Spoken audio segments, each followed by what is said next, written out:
Orang menggali pengetahuan dari film itu kan antara lain dengan menonton, ya. Kalau film kan untuk ditonton kan ditayangkan, ya. Jadi juga untuk ditonton. Nah, tetapi karena film ini juga mengandung hak atas kekayaan intelektual yang ada nilai komersilnya, maka cara-cara menayangkan, cara-cara menontonkannya, cara-cara itu kita mesti mempertimbangkan hal-hal itu. Maka tadi saya pakai istilah komersial atau tidak komersil. Nah, ditambah lagi karena tren teknologi ini ternyata kadang-kadang kita tidak siap menerima. Hari ini ada YouTube, hari ini ada OTT.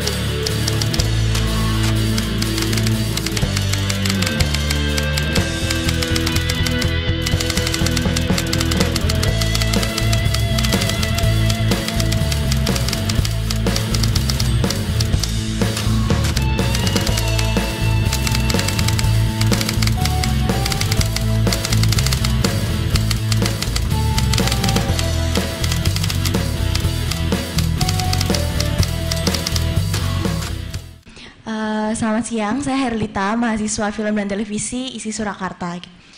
Saya mau menanyakan, arsip itu kan punya specific purposes gitu, seperti British Film Institute itu mereka mau mengumpulkan film dari negara jajahannya. Tujuannya jelas, dari awal mereka mengarsip film-film supaya bisa mempelajari gitu negara yang dijajah gitu. Kemudian kalau begitu, apa sih sebenarnya spesifik purpose atau tujuan spesifik dari pengarsipan film selain untuk pendidikan, pengetahuan atau penelitian gitu. Kemudian apa output dari arsip ini? Apakah diaktifasi atau diputar ulang atau diarahkan ke platform penayangan? Terima kasih. Ya, Mbak Herlita ya. Iya, jadi tujuan pengarsipan film sebenarnya udah seperti yang tadi, ada supaya mengetahui yang dijajah dan sebagainya ya. Tapi saya mau cerita. Jadi Sinematek itu dulu dimulai dari Misbah Sabiran waktu itu berada di lingkungan IKJ, ini ada Mas Danu ya. Dia hanya ingin mengumpulkan dokumen untuk bahan menulis sejarah film. Ini mulainya, tujuan mulainya. Tadi kan aja saya ceritakan ini ya. Karena waktu itu namanya belum FFTV IKJ, tapi apa, jurusan film LPKJ, Lembaga Pendidikan Kesenian Jakarta ya. Karena di sana belum ada diktat atau apa namanya kalau untuk kuliah itu diktat ya.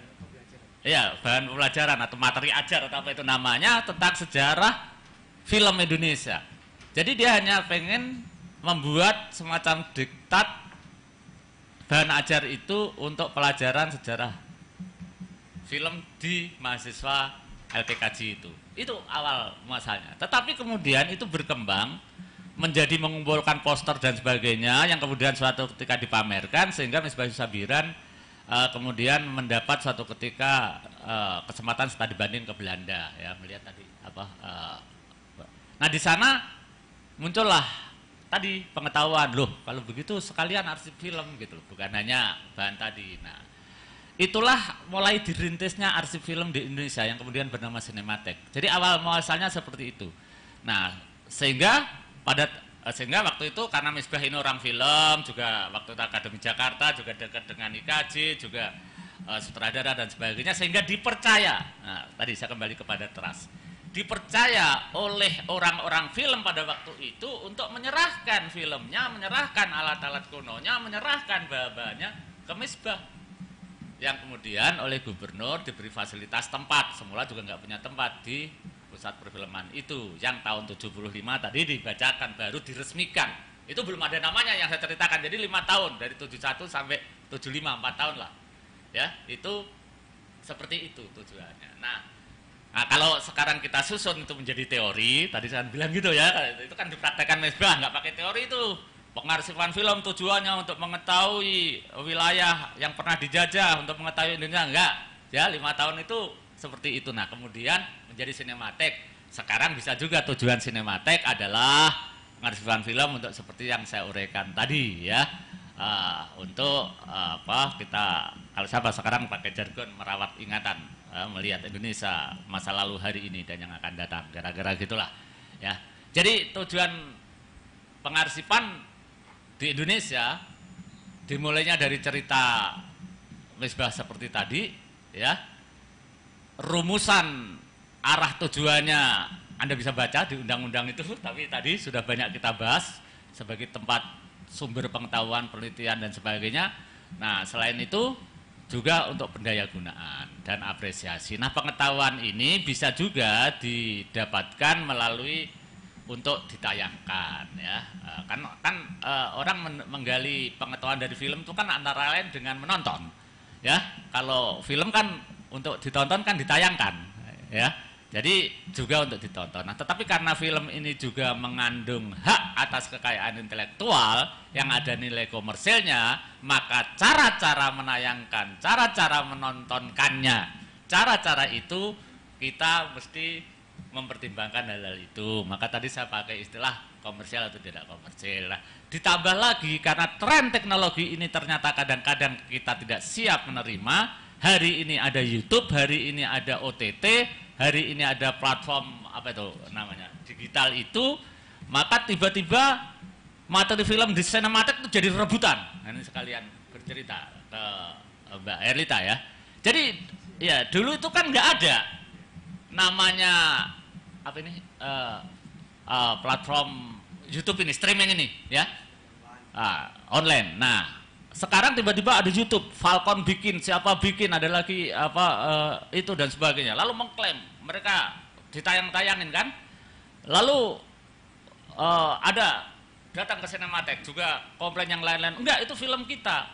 Itu karena mereka dulu sudah membeli untuk hak VCD-nya, hak DVD-nya, gitu. Sehingga oh enggak, ini lain, YouTube tuh enggak ada kaitannya itu, gitu. Sehingga sekarang menjadi ceker-cekeran itu dan belum ada apa peraturan atau konvensi atau undang-undang yang khusus mengatur itu, gitu. Jadi gini sekalian saya gini ya tentang penayangan tadi. Jadi hak atas film ini, hak kekayaan atas film ini, Mbak Erlita, itu sudah bukan hanya milik satu orang.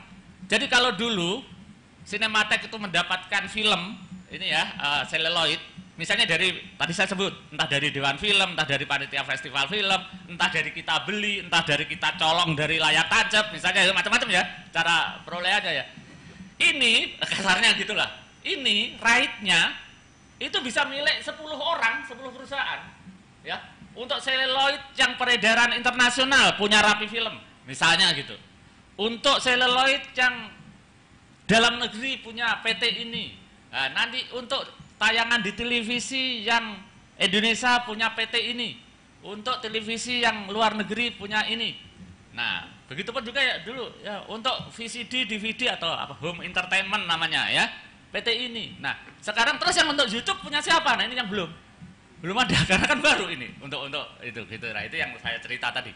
Kenapa masalah penayangan ini juga menyesuaikan dengan kondisi keadaan atau suasana hari ini yang kita harus mempertimbangkan hati gitu ya Mbak Erlita ya. Lalu kita ingin juga ditayangkan kemarin layar tancap pekan film apa di BKT itu juga pada datang tuh ke Cinematheque pengen pinjem filmnya. Saya bilang, lo ini enak aja pinjem film gitu ya gitu. Jadi kebutuhan ditayangkan itu memang ada, tetapi kita harus memperhatikan hati.